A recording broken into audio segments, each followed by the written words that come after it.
Welcome to our very first What Happened to You Wednesday.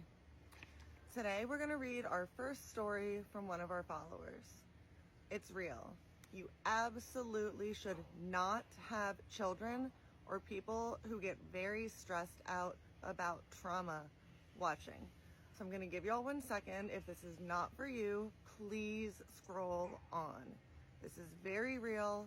And I'm very, very serious. All right, I have a printed story. This is a real human being. I've interacted with this human being.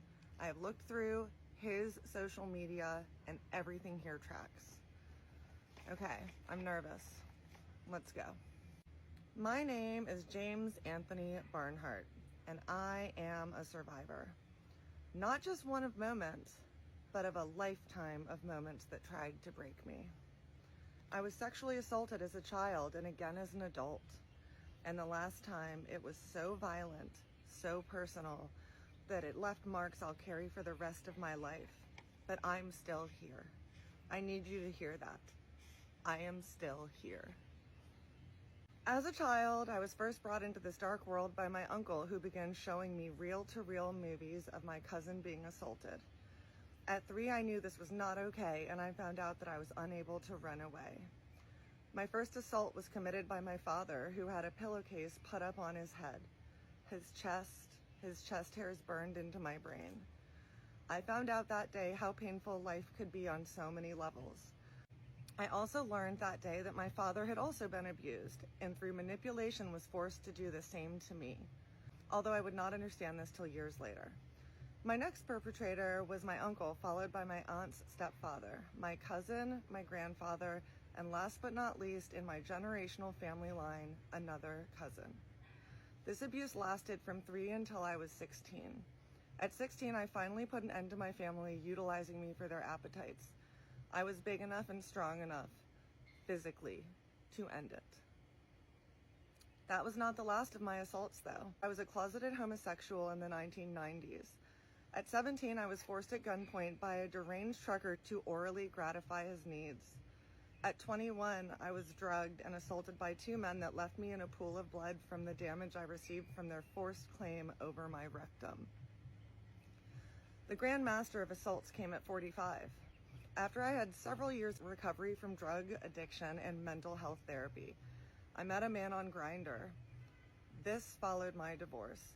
This followed a time where my physical form had given catty, gay men fodder to treat me as less than human. I was drugged. I woke up being assaulted and tied to a bed at Holiday Inn. When he finished, he pulled out of me and then pulled out a razor blade that he proceeded to use upon my skin like he was practicing some sort of insane cutting craft. I received hundreds of small paper-thin cuts from my knees to my sternum. This included my genitalia. He left me for dead. For years, I thought survival meant silence. I thought if I just didn't talk about it, maybe it would fade. Maybe I could bury the pain under addiction, work, chaos, anything. But silence doesn't heal you. It eats you alive from the inside out. I had 17 years of sobriety before I relapsed, and when I fell, it was because I was still carrying that little boy who never got to scream, never got to say, "This happened to me," and it wasn't my fault. The truth is, what was done to us, it steals your sense of safety, your body, your identity. You start thinking you're the wound instead of the person who survived it. And I lived there for a long time. But healing came the moment I decided to stop hiding from myself. Through therapy, through recovery, through other survivors who looked me in the eye and said, "Me too." I found something I thought I'd lost forever. Myself. Now I use what I've been through to build something bigger than me. I started creating art, connection, community, because I need to turn my pain into purpose. That's how my project Colorblind Chaos Creations was born. It's proof that even out of the ugliest chaos, something beautiful can grow. To the survivor listening, maybe you're still in the dark.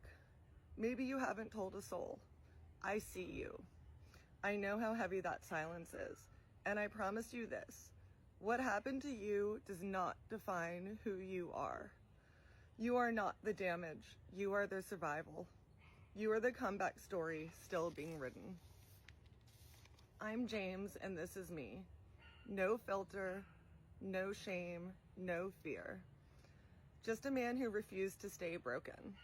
And if you're hearing this, maybe it's because it's time that you remembered that you don't have to either.